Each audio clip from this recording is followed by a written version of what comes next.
Hey there, and welcome to That News You Care About, a weekly video game news show from the folks over at That Nerdy Site. Today is Tuesday, August 3rd, 2021, and I am one of your hosts, Logan Wilkinson. Joining me this week is my Phoenix son, Trevor Starkey. Trevor, how did I do on that introduction? So without your video this week, like you just kind of popped out of nowhere, like even louder than you normally do. Like you're almost always like really hard on the mic on the opening of this show. So it's always something I kind of have to like keep an eye on, and I'm pretty sure I'm definitely going to have to like lower your gain a little bit this week around. Oh yeah, I hope. Yeah, I'm sure. Also joining me is Cameron Abbott. Hey, what's going on? No fun nickname for Cameron. I know, I wasn't ready for that. The biggest Long Island sports fan, west of the Mississippi River. Is that what we said on? Normally it's New York sports fan, but yeah, that works. Yeah, Long Island. I mean, to be fair, all my teams are like the Long Island-based sports teams. As far not based, but rather like, yeah, go Islanders for sure. I mean, they made it super close to the Stanley Cup this year. It was wild. Really barely got beat out. Like we actually performed way better against Tampa Bay than the finals. Montreal. Like the finals game weren't even as nearly as impressive as our semifinals were. And I'm super proud of the team making it out there when nobody really thought we had a shot. So there's that. The Mets are doing well. The Mets are trash. Yeah. Whatever. And then the Nets made it to the semifinals of the Eastern Conference. Yeah, and really only lost because of the injuries that we had. James Harden played his heart out despite being like severely hobbled with injury. Everybody doing everything they could. Kyrie was like completely put up for the rest of the series.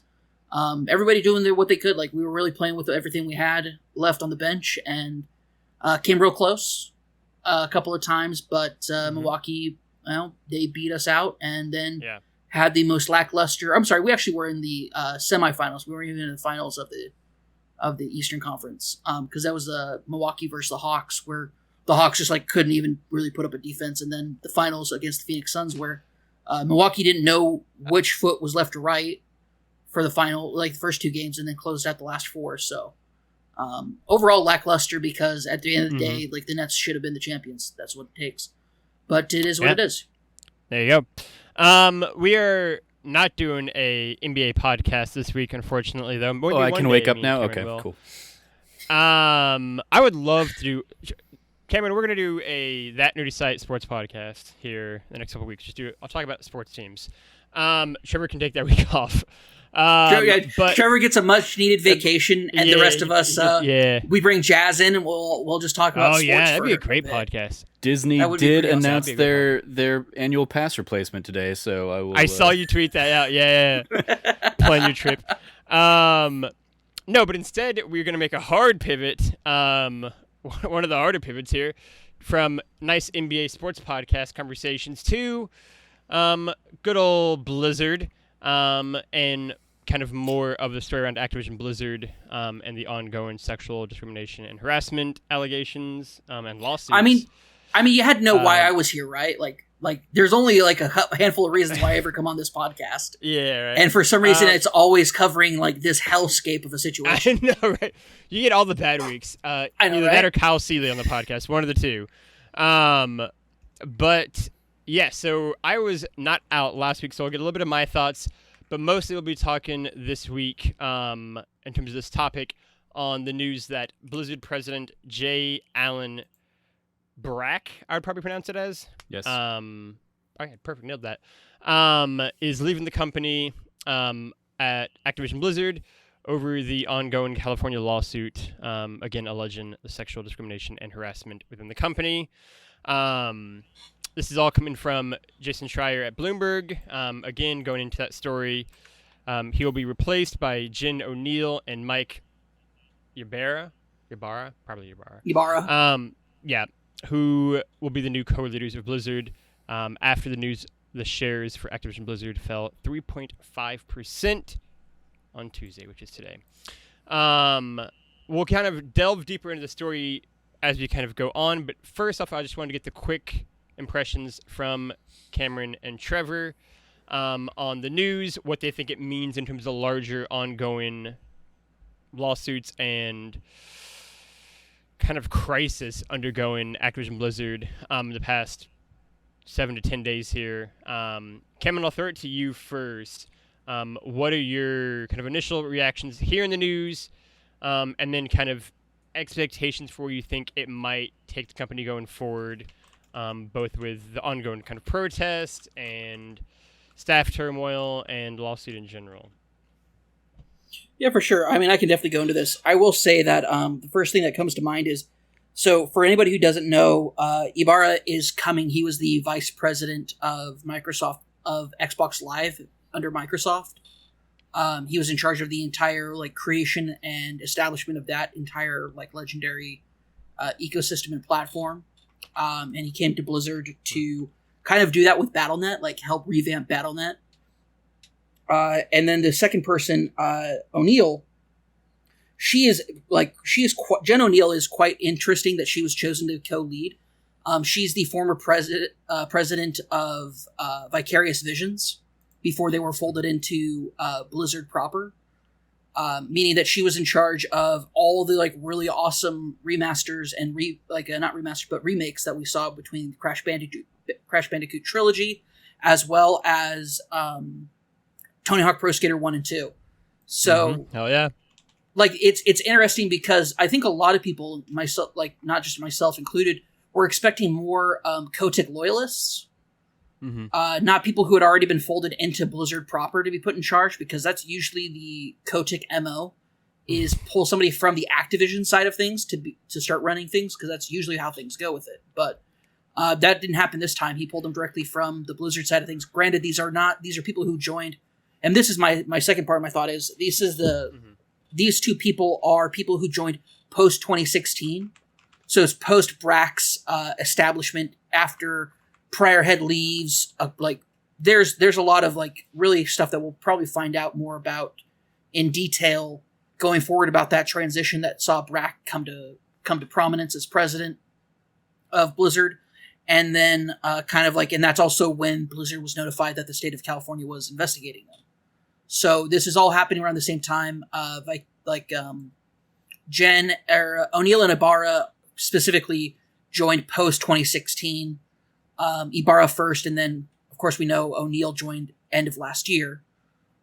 So this is like, it's interesting that these are the people replacing them, but it's also important to note that these are not longtime Blizzard people, which for good or like for more, hopefully more good than ill, will be the result of it. And of course, you bring in two very like quote unquote unproblematic people who are clear of like this scandal. So you don't have to worry about anybody's having skeletons in their closet from, further fallout that could happen with the Blizzard lawsuits. So. Yeah, I would add on to that, and this is pulling from somebody I saw basically on Twitter this morning when the news was breaking. I can't find who it was to give them the due credit, but there was the idea that the titles matter here, and the fact that these guys are being made co-leaders of Blizzard compared to J. Allen Brack, who was the president, and then Mike Morhaime prior to that, who was CEO. Like, Blizzard is getting less and less power with each of these like elevations. Like, these guys are former senior vice presidents, and that's probably where their title position stays. So it is leaving Bobby Kotick and the C-suite over at Activision on the Activision side of things still like in firm power, and there's no risk of them being removed or threatened, their power being threatened by these positions and adjustments. There's no risk that the board of, or the investors of Activision Blizzard are going to be like, well, let's bounce Kotick so we can bring Mike Ibarra in here, because Mike Ibarra doesn't have like or Jen O'Neill, to be fair, like neither of them have like a position that is going to shout to the investors, give this person that role. So I think it is very telling that that this is a PR like promotion more than anything. There's no power really behind this. And I think it's also like naming who's in like naming these two people as co-leads, one, it keeps a single person from consolidating power. Yeah, at Blizzard. What I think it is. Not just even the title, but just internally. And it's also a PR move because you get, two people who aren't old white guys being put in charge of the studio that has had these problems, and one of them being a woman definitely helps out a lot too. It's the fact that Jen O'Neill was already in a leadership position prior to this at Vicarious Visions means that she has the ability to lead a team. Granted, not one as large as Blizzard, but like Trevor said, this is definitely Kotick has been whittling away at the control and power that Blizzard has in the post-merger for years. Like I said, I was surprised he didn't put one of his more trusted lieutenants in charge of Blizzard, but it just goes to show that Trevor hit the nail on the head with commenting on what that person said, by lessening Blizzard's pull as a partner post-merger, it creates more advantage in the C-suite over at Activision. So, it's a smart move, but we'll get into the problems going into in regards to investors later on. So, yeah, I'll be curious on my end how much authority and power they really have to enact any real change within Blizzard, right? I think both of you kind of touched on something that speaks out to me, right? Trevor in particular was saying they're just co-leaders, right? That's the name you'd give a Cub Scout troop top person, the co-leaders of the thing, right? Not a president, not a CEO, right? Even a senior vice president sounds more important than a co-leader, right? I think there is a growing sense that the Blizzard side of things is just going to kind of be pushed off to the kids' tables more and more in terms of the important decisions, right? I think it's a weird combination of not trusting them to some extent, and also, like you said, wanting to consolidate more and more of good old Bobby's power. And I think that's all that he's really concerned about, right? Minimizing the collateral damage to him from the ongoing kind of crisis here and staff protests, and larger industry-wide kind of outcry. He's doing what he can to kind of make sure that he'll be okay.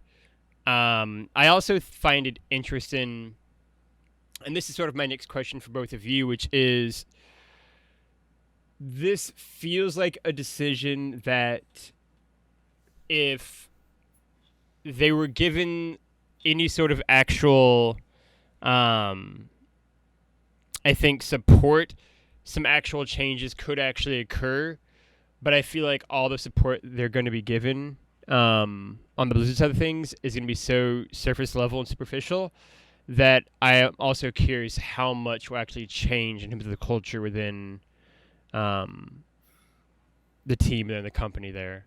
Oh, nothing. This is something we should definitely note, is that Blizzard employees are already saying, we've been ignored. Everything you're saying is a placation for investors and has no real impact on the culture, what's going on over at Blizzard. The walkout has notoriously, in all the communications internally, the walkout has not been mentioned. This is 100% them playing by, this is what I said last week, when Riot had the walkouts and then they placated and then they reneged and nobody batted an eye when they reneged on their placations concerning the arbitration stuff. It just goes to show, outside of people like me who are, stubborn assholes, who I wouldn't say assholes, but just stubborn about I'm not going to support Riot. And here's the thing, I'm not supporting Blizzard Activision going forward. I'm not, I deleted Warzone. I've cleared out a lot of stuff. I'm done supporting this company. Especially with the recent changes that have been made. And the more I hear from people internally at Blizzard who are saying so much of this is getting they've let go of their head of HR. And it's they're doing these quote unquote big level changes, but nothing is changing the reporting. Nothing is changing the way, the actual culture and the problems that were inherent in it. And which is important to note that not all teams at Blizzard reported having a lot of this stuff happen in it. if any at all. Like this was definitely isolated towards they're like the details of, like, if you go through the lawsuit, the details of the problems are detailed in the lawsuit. Not everybody is named, however, and so it's still like up in the air about what's going on. But there, like I said, this has been a great moment for Kotick to come in and whittle away at Blizzard's autonomy. And I think going forward, like, we will see Blizzard become just another Activision studio going forward. Yeah. I do not see when the culture of Blizzard was a thing that was touted as being important to preserve, has now been outed as being an absolute cesspool and hellscape. Toxic, like, yeah. what? And super toxic. Like, why would you want to preserve that anymore? I will also say, I agree with some people who are saying we will probably never see a BlizzCon again. At least not in the way that we've seen it before in the past. There might be a fan convention, but as far as BlizzCon being BlizzCon, we're likely not to see that happen. It's probably over. That's interesting. So I think something also worth mentioning, that even like as we're having this conversation, I think there's a very deliberate choice that Activision is making to put this all on Blizzard, even though like the suit 100%. is against the entire company, but it's Blizzard's head of HR that's gone. It's Alan J. Brack that's gone. Even in the statements that Bobby Kotick made today in the investor call, like, he's specifically calling out that Jen and Mike are going to take over and try and like right the ship at Blizzard with zero accountability to anything that's going on the Activision side of things. And that's, again, just them protecting their own asses. His point of, we will continue to investigate each and every claim, and we will terminate any manager or leader found to have impeded the integrity of our processes, is like bullshit, because the guy saying these words has done that. Bobby Kotick is clearly like, like, looked the other way as, these issues have come up time and time again. And there's, it's so, like, the fact that call didn't end with him like saying, oh, by the way, I, am one of those leaders, so here's my, resignation as well. Obviously never going to do that, and even if he did, he's going to get a fucking golden parachute, and it's going to be disgusting, and fuck that guy. But like that he's is the majority shareholder of Activision Blizzard. Yeah, it's he owns 40 million shares. Like, he is borderline impenetrable. And I want to, like, do you guys, I forgot to ask before we started, do you guys have the article pulled up about the investor lawsuit? I had it as one of the other ones I was going to bring up, certainly. Yeah. Cool. I just want to make sure before because it ties into this. If you weren't planning on bringing it up, I was wanting to bring it up now, but let's keep going. But yeah, no, like 100%. It's Kotick knew about this. His executive team knew about this. 100%.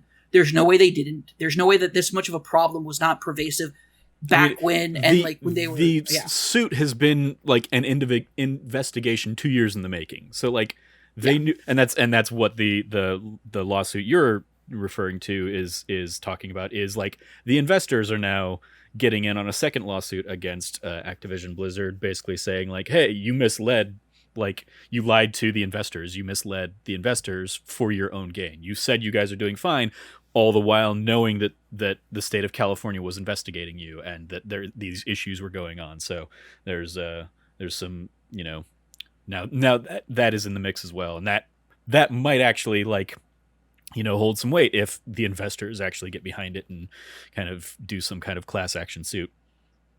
Well, so what's interesting is, so the Rosen law firm, which apparently has been like very successful with these SEC violations. So specifically what the current lawsuit is stating from investors is that Kotick and his executive team signed essentially a document in regards to the Sarbanes-Oxley Act, also known as SOX, S-O-X, that essentially states that like it is part of saying like we run an audit. We do not believe that there is anything currently ongoing that could detrimentally affect the share, like basically the share price of investors, or at least the investment that the investors have put in, rather. That's what the act is for. And Kotick and his entire executive team signed it in 2016 after the lawsuit, after the investigations from the state of California had started. So like that's a massive deal, because like if we didn't have such a toothless SEC, they could be investigating this and taking it to court. But because we have an absolute, our SEC, our supposed watchdog, is an absolute, chihuahua of a cowardly animal. In that kind of, compared to a quote unquote watchdog. But in regards to what they're doing, so it like really investors have a good, and the fact that Rosen Law is the one taking it on is like interesting because they've also taken on other violations of the SOX Act and won those cases. So if they took this on, there's a really good chance that we might be seeing like this thing. I don't know how you can oust Bobby Kotick when he owns 40 million shares of the company. You might be able to remove him like off of like being CEO, but he's still going to be head of the board because he has that much power. Like, I don't know, outside of putting the man in jail, which maybe he should be in jail. That's my personal opinion. But he won't be. Yeah. Like, and I don't see like, and he will sacrifice every other single person in existence that's not himself before he will see himself even lose an iota of power or money.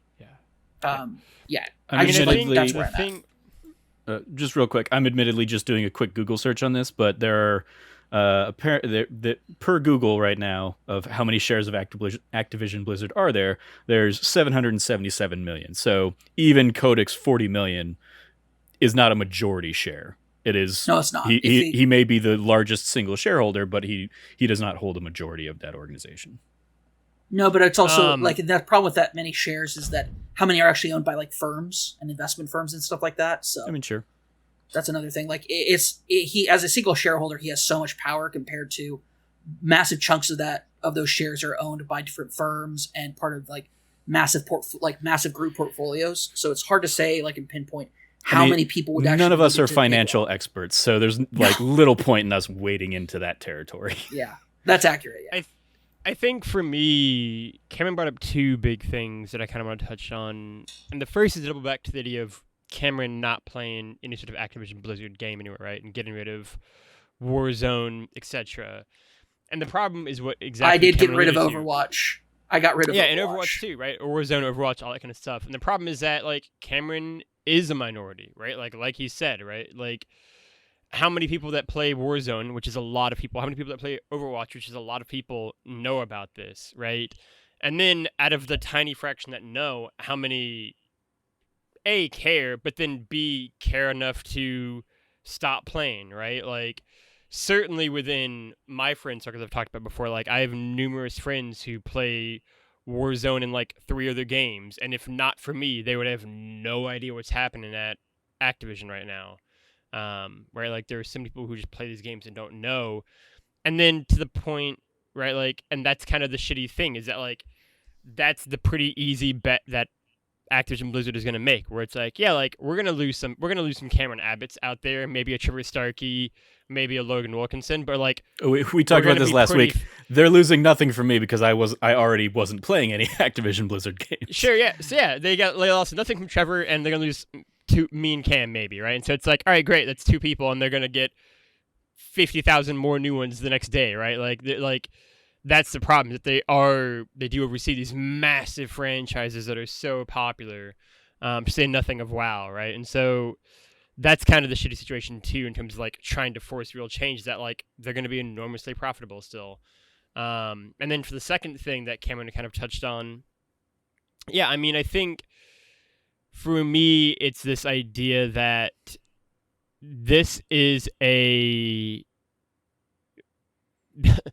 sort of like an episode of Succession condensed into one. Like they just care about power and their own safety, right? And so yeah, like it is 100% going to be like, who do I need to sacrifice to preserve my own power and to preserve my own safety and to preserve, really, in a larger sense, Activision being okay, right? Because like Trevor said, I think really well, like they're just pushing more and more and more of this onto Blizzard and like slowly kind of backing out of the room and closing the door on the Activision side of it. They're like, oh, no, nothing happened here. And so, yeah, like I would not be shocked at all if we don't just see kind of Blizzard slowly kind of get whittled down into just basically like another studio or studios team, because they're going to be totally willing to let these guys take the fall, right? And like in a year, I would not be shocked if, you know, the co-leaders are leaving the company to take the fall for the fact that like no real change has occurred, right? And like no real reform has happened and no real progress is made in the promises, right? And like they're easy fall guys, just like take the blame and say, oh well, we'll bring in a loyalty person now to help shake it up and bring back the, you know, classic spirit of Blizzard, and nothing will change then either, right? Because they don't actually really care, because they're still making billions of dollars. And so that's kind of their big priority, is making sure that's still happening. And then if other stuff changes for the betterment of the culture, that's nice, but I don't think anyone really thinks they care too much about that. Yeah, no, I think that's correct. 100% correct. It's like, this is the thing. It's like, we talked about it last week. Blizzard is one of the oldest companies that I have been a fan of for years, that I have supported over the years. And to say that this hits me immensely, like, I didn't watch Overwatch League this weekend. I have not really followed anything going on. I haven't watched any clips. I haven't watched anything. And on top of that, so it's to the point where I didn't find out about a massive thing that happened over the weekend, in regards to like the Overwatch League, and also it's coincidentally the Call of Duty League as well. So, yeah, I think the last little thing I would want to touch on this topic that we broached a little bit last week, because it was kind of like breaking news as we went on the air, was as we sat down to record last week. Kodak had made his first kind of statement coming out there, and talked about which was the Wilmer Snell Wilmer? No, is that right? No, whatever, the lawsuit, or the law firm that they were bringing in to do like their outside analysis of like the HR issues and stuff. That law firm was very quickly like pointed out that is the same law firm that has helped, that basically was like hired by Activision to work on union busting and stuff. And it's been very clear in the week since we recorded last week's episode that like a whole bunch of initiatives have basically been introduced to do whatever they can to minimize group organization, and from like the all staff, all hands meetings that stopped happening suddenly, to like, oh, you can, if you want to voice your concerns, you can sign up for this list, and we'll get you together in small groups. And they're doing union busting tactics of trying to divide and conquer and stuff like that. And so, shout out to the team over there at Activision Blizzard that has basically come out and shown their disdain for the choice of law firm that Blizzard is getting behind in this. They the people that basically organized the walkout got together and issued what did they say? They issued a statement against Wilmer Hale is the law firm, citing that they have pre-existing relationships with Activision, Blizzard, and its executives that is concerning, and then again that history of unionization, union busting, that they very in a very high profile recent case did with Amazon workers. So kind of bring it all full circle, but fuck Activision Blizzard. Yeah, I will say that, like we mentioned last week, Trevor, the only way change is actually going to happen, the only real way change is going to happen, is if collective action is taken by the employees. If they are unless they are willing to go to the efforts of basically unionizing at this point, they will not see the change they want to see.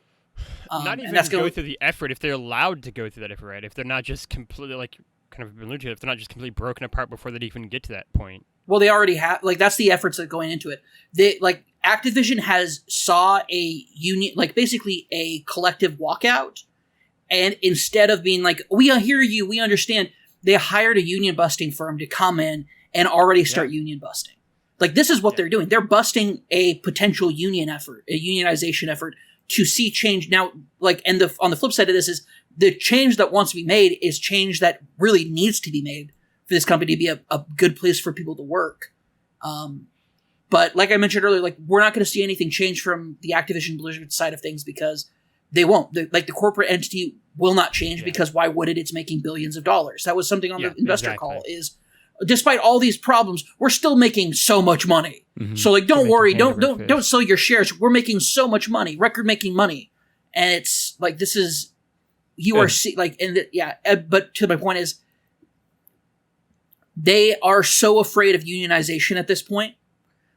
Because Blizzard Activision does have a like close coworker community, that the only thing really keeping them from unionizing before was the fact that it was kind of like, quote unquote, against kind of like the Blizzard way of doing things. And if you throw that out and you see the effect that collective action can take on an employee level, where all these employees are talking to each other outside of the studio and like really coming together as a single unit to make this protest. And then they realize the power that they have, and they unionize and actually make collective actions. And a state that does have union protection laws in California, it's hard. Like, it's not hard to make a union. You're a union just by saying so, to quote a very great musical. They can be a union. They can get together and be a union. I think people misunderstand that unless you have prior like bylaws in your collective, like as a collective about unionization, if you've never established like any sort of collective work before, you can become a union just by becoming a union. You get a majority of your workforce together and you all vote to become a union. And as long as the majority of the majority votes to become a union, you are unionized. That's the foundation of becoming a union. It's not like, it can be difficult if you let the corporate powers, like what we saw with Amazon, and this law firm, if you let them come in and break you up and separate you like this is how they will continue to make things happen the way that they've always had. Because at the end of the day, this is a byproduct of the exploitation of a corporate entity. Like, the reason why this was allowed to fester was because these people who were doing these things were making a profit for the company, so they were allowed to do whatever they wanted. That's the bottom line. Kotick knew about this, and he was okay with it so long as Blizzard kept making money. And he knew, and I guarantee Kotick knew that in the future, if this stuff ever came out, he could use it as ammunition to do exactly what he's done today. Mm-hmm. Mm-hmm. Further take away the autonomy and basically make it another Activision studio. This has been a long con for him for years, ever since the 2008 merger. So, like, I'm not surprised by any of this. We'll ultimately, within 5 years, they'll have tainted the name of Blizzard so much that they'll just want to rebrand and just be Activision again. Yeah. Yeah. Yeah. Maybe not even 5 years. Yeah. Yeah. Yeah, maybe within the next year or two. And here's the thing, the only way that this is going to stop, the only way that this is going to change is if Blizzard has the ability at this point to, like, they are not fully under the grip of Kotick yet. They can still make a stand, but this is probably their last chance. I don't know if anything else happens and another big shakeup happens that Kotick won't just finally close in his grip on the throat of Blizzard and just and take over. Like, this is probably their last shot. If they don't unionize now, they don't make the changes now as a collective group, as employees, because it's clear their leadership sucks. Like, it's clear that the leadership of this company for years has been totally okay living this quasi Playboy lifestyle, turning the office into their personal Playboy mansion to go to do these things. And it's horrendous and it's wrong. And I can't believe that for so many years I was like, man, I think I kind of kicked myself in the foot by outing myself so strongly against Blizzard's, internal policies and making an image of, JL and Brack that was so, gross and egregious. But now looking at it, it's like, man, I'm so glad that I thought I never had a shot, so I never tried or bothered, because God help me if I had ever gotten in there and seen any of this. Like, it would have been miserable. This is heartbreaking enough on the outside. I can't imagine getting my dream job at a company like this and then having it absolutely shattered like so many people have. So this is honestly probably their last chance to actually make the difference that they want to see. I think it's a great final message to leave it on. We will transition to the next topic. Cameron, give us the man on the street report about some esport news here. T-Mobile is no longer listed as a partner for Overwatch League and Call of Duty League. This is massive because T-Mobile has been, since Season 1, since even pre-Season 1, the biggest partner for the Overwatch League, especially the T-Mobile MVP Award is the name of the MVP award for Overwatch League. There are numerous awards and monetary prizes and items and gifts and things like that come from different challenges and events going on that T-Mobile sponsors. The number one commentary podcast, Plat Chat, was directly sponsored by T-Mobile. And T-Mobile has essentially, without saying a word and without Blizzard saying a word, turned off. And I don't know if they've canceled it. I mean, I'm sure there's definitely legal agreement, like in their legal agreement, some sort of it turns out that one side of this agreement is like really fucked up and we don't want to do business anymore. There's usually good character clauses written into contracts these days. So like if a company kind of risks the character, their own appearance to the public, it gives the other company an out to basically be like, well, yep, we can walk away from this, and keep our hands clean. And even on top of that, there's specific disclosure agreements during these big money contracts where if you didn't disclose certain things that you knew could potentially hurt the image of the other company. Once again, on top of that, there's so many different contingencies that I'm sure a company as massive as T-Mobile has definitely put in their contract with this. So I'm not surprised that it's turned off. Now the question is if it's been revoked or if they've just turned it off for a while.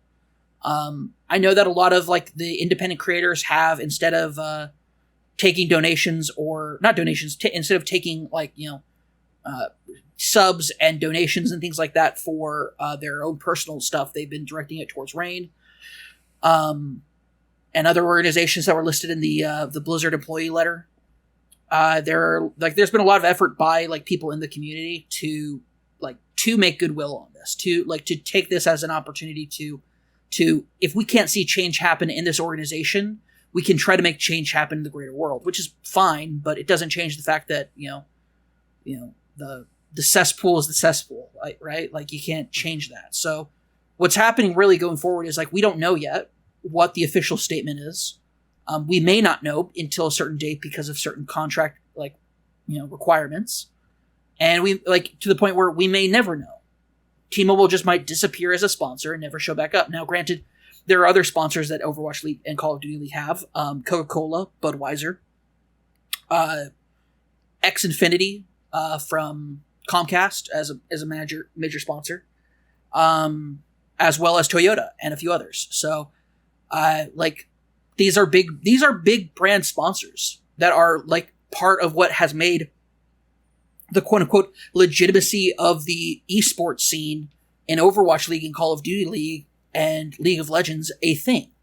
And to see T-Mobile, certain teams are sponsored by T-Mobile. They apparently, from what I've read, they had to have red tape put over their T-Mobile logos. So for whatever's going on here, there has been a big flip, a switch has been flipped majorly here to shut down this partnership. And they may not be saying anything because legally they may not have they may not have the exact standing for it.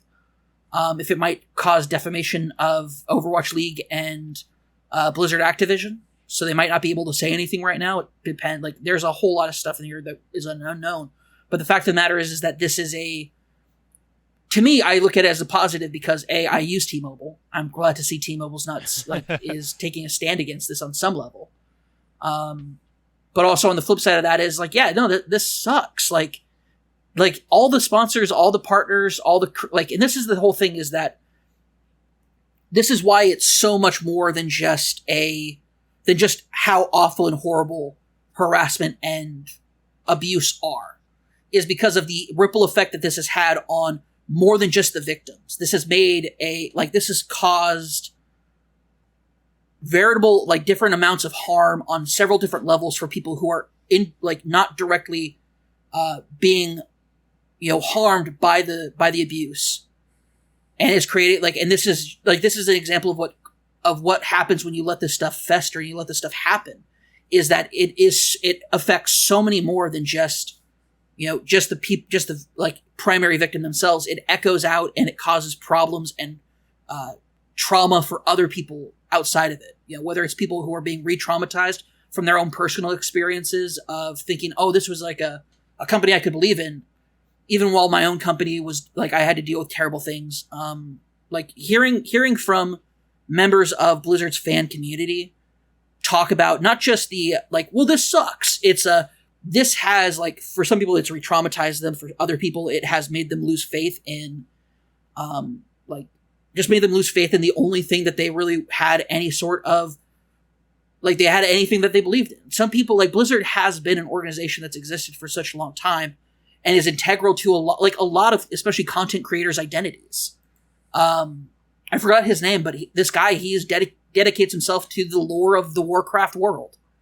And he had a massive blow up on stream where he just went off about like everything that he's gone through because of course nobody's going to turn up for work and provide their best possible work when they're subjected to not even their own abuse, but also being subjected to the abuse of their coworkers. Like this does not create a great workplace where great work can be done. It creates a hellscape for everybody involved. And I think I need to start toning down because I'm losing the poignancy of that word, like that potency, I should say, of that word, hellscape. But I really don't know what else to describe the rampant abuse that you have, like that somebody would have to witness every day like this, much less be the victim of it. Going forward, what do you think are the long-term ramifications of T-Mobile potentially permanently stepping away, Cam? You're gonna have to find new sponsors for all their awards, or just it's gonna be real weird to say. So like unless they can get because this is the thing, those big awards that were tied to it were part of massive sponsorship deals. Like individual parts of a massive sponsorship deal itself. The fact that because here's the thing, okay, we're going to sponsor the MVP award. Cool. That's outside of just their general advertising sponsorships. That's a specific sponsorship of an award. I mean, that it goes on top. That just means it's no longer called the T-Mobile MVP award. Like that, I don't see any real merit behind that. Or and part of me is just I look at this whole thing. I'm like, I could give zero fucks about Activision Blizzard not getting T-Mobile's money in this anymore. And the fact that that the T-Mobile hasn't really come out and actually spoken against the Activision Blizzard stuff, I don't want to give them the benefit of the doubt and say that they're doing this because of altruistic reasons. They're doing it to save their own ass, and they're not coming out and condemning Activision Blizzard. And so it's this is just corporations are fighting, and I'm like, I don't give a shit. Good. That's Let fair. Them not have money. I can understand if they're if this trickles down to individual team members or something like that, but they're not going to suddenly not get prize money or something like that because T-Mobile pulled out. If the prize money was committed, and there were contracts in place kind of thing, then that prize money is still going to have to be awarded, and Activision Blizzard or whoever runs these various leagues is still just going to have to Blizzard. is going to have to foot the bill themselves. It depends. In the past, in other esports, this hasn't really happened in Overwatch League, but in other esports, if a sponsor pulls out, there's just no more there's no more prize money for it. That happens all the time in other esports scenes where if a sponsor pulls out at the last minute, there's just no money being awarded. Then somebody's in breach of contract. Usually, yeah, but and this is part of what made Overwatch League supposedly different is by having an actual league format, you had protections against this happening because this was rampant during. This has been a massive problem. Oh, so and so, you guys were part of a team that won this tournament, so you made all this money. Oh, your team won $100,000. It's yeah, we that money never got paid out. And because of how decentralized esports has been prior to the Overwatch League and the Call of Duty League and even the League of Legends, their own, the way that they've branded esports for themselves is it's very much this very much was a rampant problem for many, many years. So if Blizzard and Activision might foot the bill, problem is that in the past they've taken a long time to pay out prize money before. Notoriously for the World Cup finals, people who won the World Cup notoriously didn't get their money for 2 to 3 years. And the worst part is finding out like, oh yeah, no, you're lucky if it's 2 to 3 years before you get that big of a payout. So it's a massive problem in the esports scene in general, not just in part for this, but yeah, no, massive breach of contract for sure. But the thing about these guys is that they're individuals, and the intimidation factor of trying to take on a massive corporation is on top of that. Like that's a massive intimidation. Like, could I even pay and afford a lawyer when I don't have the money that I was even promised? Like, I don't even have a fraction of it. And I think, and I just want to also mention that Overwatch League doesn't have a players union, so so it's not necessarily like there is still a union. Like, once again, there's no union to force a compliance for the company to come to even a bargaining table. Like, this is why we need players unions in sports. Matter. Yeah, this is why unions matter across the board, not just in public unions. Public works unions, but also private unions as well. So I mean, but still, I know like, the players aren't being paid by T-Mobile. The players are being paid by their team, and the team is potentially being, given some payment sponsorship by T-Mobile. So if the team suddenly doesn't have that sponsorship, it's still on the team to fulfill their obligations and contracts, and then it comes to the team to say, well, T-Mobile cut and run on us, so we're going to take T-Mobile to court. And that's not, so like, the individuals are out of the equation for me in this, at least. The thing is, it's not cut and dry like that, because teams themselves aren't the ones being paid. Like, the way that Overwatch League did it in order to decentralize, or rather centralize payment methods is, like, I think you could definitely say like individual so for example, the T-Mobile MVP award, that goes to an individual, not a team or an organization, because the MVP award does come with prize money attached to it. And there are other awards that a team might win if they win like one of the tournaments, etc., that it would then go to the team and then dispersed out to the players for sure.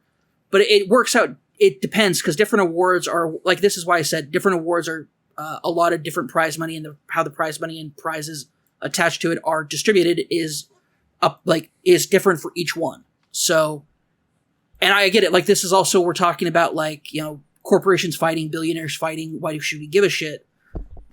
I mean, I guess, yeah. Like, show me the esports player who suddenly is out the $50,000 they thought they were getting because they were going to be the T-Mobile MVP or something. Like, then I'll care. But right now, while it's still kind of like a who knows what's going on, I just can't get invested in this myself. I mean, that's fair. I definitely don't. Like, I came on here to talk about it as news. I'm not so deeply invested into it. I know. Like, that's just kind of like, that's where I'm at on this, is like, nobody's saying anything about this, and we haven't seen the full, like, it's certainly like an interesting element of, hey, a big sponsor pulled out. What does that mean? But like, since we don't know what that means, I don't know necessarily like what. It was already a struggle to get me to try and like invest in esports sponsorship anyway, which is why, like, when you brought it up, it was like, well, like, Logan and I have nothing to say about this, so you're really going to have to kind of pull the load on that, Cameron. But then as we've kind of touched on it, and I read up on it as much as I could kind of today, it was like, okay, this is like, maybe T-Mobile is sticking it to Activision Blizzard and kind of like stepping out because of potential character issues and stuff like that. So I don't know what the trickle down effect of that is, and since nobody else really knows what the trickle down effect of that is, I can't be bothered with it right now. I could sooner say like I mean, it all falls under the like fuck Activision Blizzard umbrella, but hell yeah, until like we see this t-shirts really start affecting like the players or the teams or whatever, because now suddenly they're not getting their payday that they were expecting, and they need to step up. Then that's when I'll tune in. I think another thing to add on top of that is that some of the teams were partnered and sponsored by T-Mobile, so it might be affecting some teams more directly than others. We don't know yet. Mm-hmm. Is like the big thing to take away from this, is like, this could have larger ramifications than we know. Outside of like it just messing around with some prize stuff and like money and allocations and whatnot that Blizzard Activision is going to be on the hook for. I honestly don't know, but like this, like, there's never been an esports league like Overwatch League, and Call of Duty League, and there's never been this big of a scandal for a league to have to weather, because the league itself has its own problems that it's having to deal with. I mentioned it last week. They're in the middle of an antitrust investigation with the federal government. So that's that's on. Yeah. The leagues themselves have also been, like I've seen plenty of kind of certainly all anecdotal and stuff like that, but I've seen plenty of people coming out of being like, hey, yeah, I worked in the events side of these organizations and dealt with this kind of shit too, and so like they're not immune to the same issues that are happening on the centralized kind of like Activision Blizzard conversation. Oh no, especially since a lot of these people who are coming out are saying, because they're the people who are directly involved from like as the team's leadership or liaison to Blizzard Activision, they were getting treated with some of this harassment and awful stuff from Blizzard Activision and their events team, which says a lot. There's been a lot of stuff, and it's not. I think it goes beyond anecdotal to the point where like anything, like individual teams, of course, have had their own problems.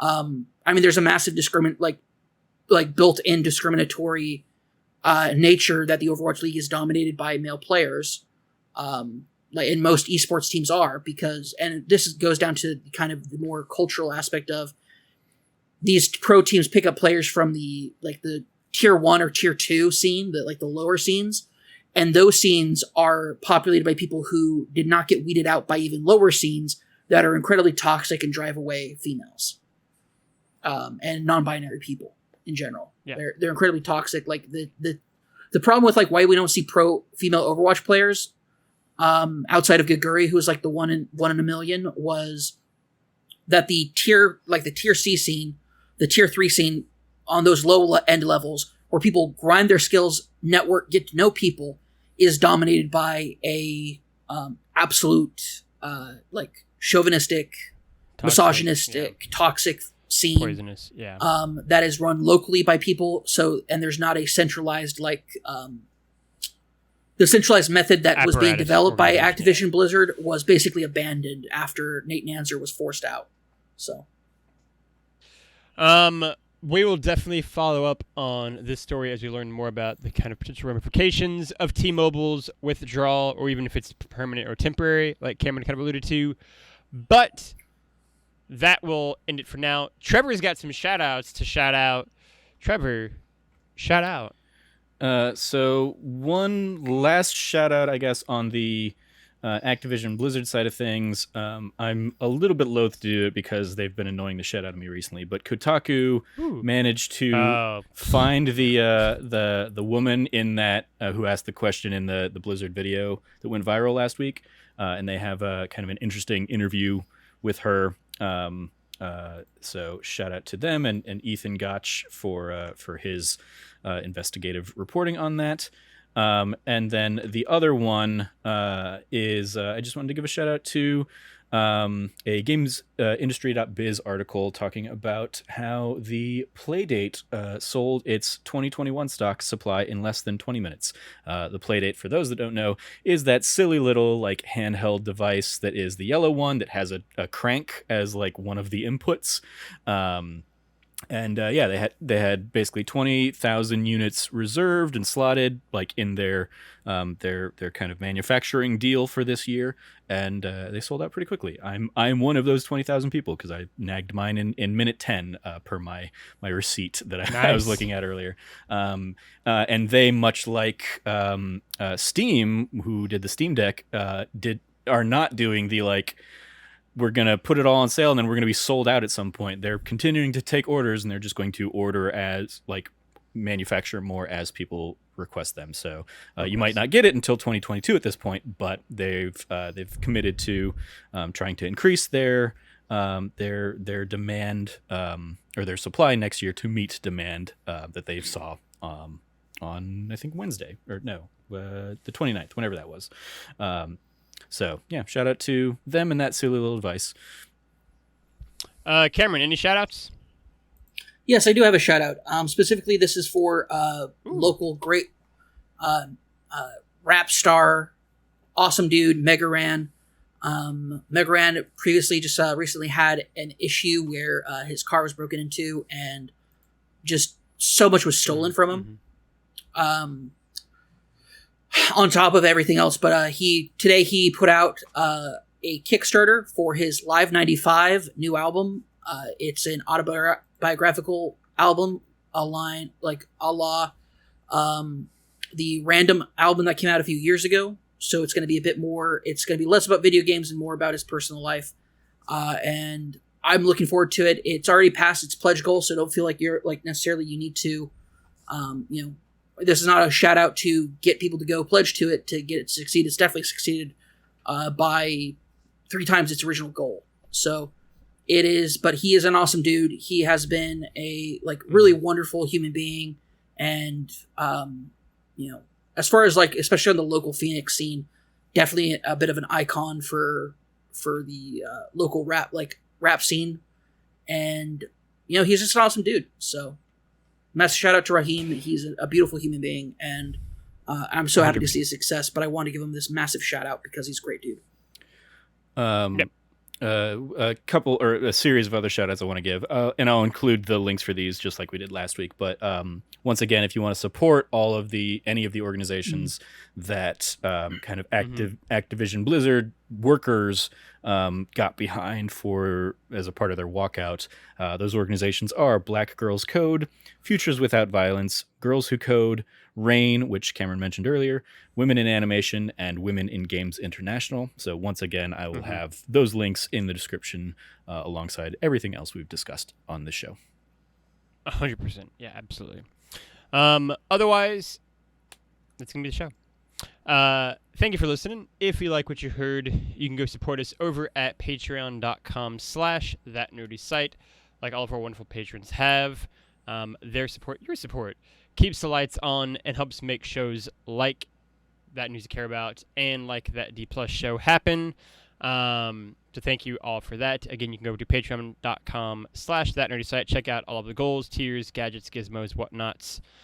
You can also go over to youtube.com/thatnerdysite, like, subscribe, and share, and to podcast services all around the globe, whether it's iTunes, Stitcher, SoundCloud, Radiohead, all the other stuff, and subscribe and rate and review us there as well. Give us 5 stars. Otherwise, you can go find Cameron Abbott at RevCabbott on the internet. Cameron, anything that you want to plug? No. Okay, there we go. Oh wait, yes, there is. I'm sorry, my stream. I'm bringing my stream back sometime soon. Hopefully tomorrow. We'll see how this goes. I'm still working out my new schedule. Okay. We're going to be doing a little bit different things. Starting with my next stream, where I am actually putting together a Gundam model kit. So that'll be fun. Ooh. Come check that out if it happens tomorrow or if it happens at all. And where would they find that, Cameron? They'd find that at twitch.tv/RevCabbott. That's RevCabbott. If you do it tomorrow, message it in Slack. I'll join on that for sure. Cool. You can go find Trevor at Trevor J. Starkey on the internet. Trevor, anything that you want to plug? I will plug our Summer of Star Wars over on That D Plus show. Damn it, Trevor. Oh, sorry. Never mind. Screw that.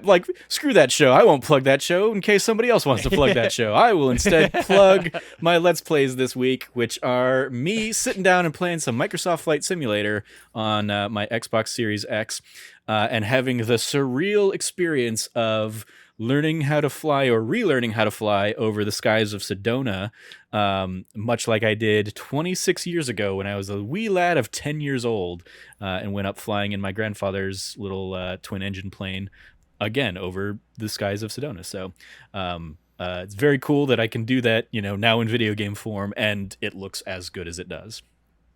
Did you crash your plane into one of the many crystal shops in Sedona? No, at least for the tutorial stuff, I've pretty much confined my crashing to in and around the Sedona airport. Very nice. That'll be what I watch as soon as we're done recording this. I will give a shout out to a little podcast called That D Plus Show. Like no one has alluded to yet, we're doing a little series called The Summer of Star Wars. And we just wrapped up episode 9 last week as of recording. And we this week are going to officially start into the standalone Star Wars movies. We're going to be beginning with the Clone Wars animated film from 2008, 2008 or 9, I think. 2008 time period. Yep. Thank you. 2008. It is a motion picture film, I'm told. Some might disagree with that, but nonetheless, we're going to do a podcast on it. I actually feel like we've had a lot of fun the past few episodes as we've gotten into the sequels, which Trevor correctly predicted would be very divisive.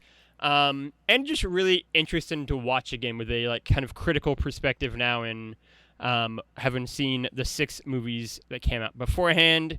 7, 8, and 9 are all very different and very, well, I can't say they're all very interesting, but 2 of the 3 are at least interesting. And the third one is certainly things that are happening for 2 hours.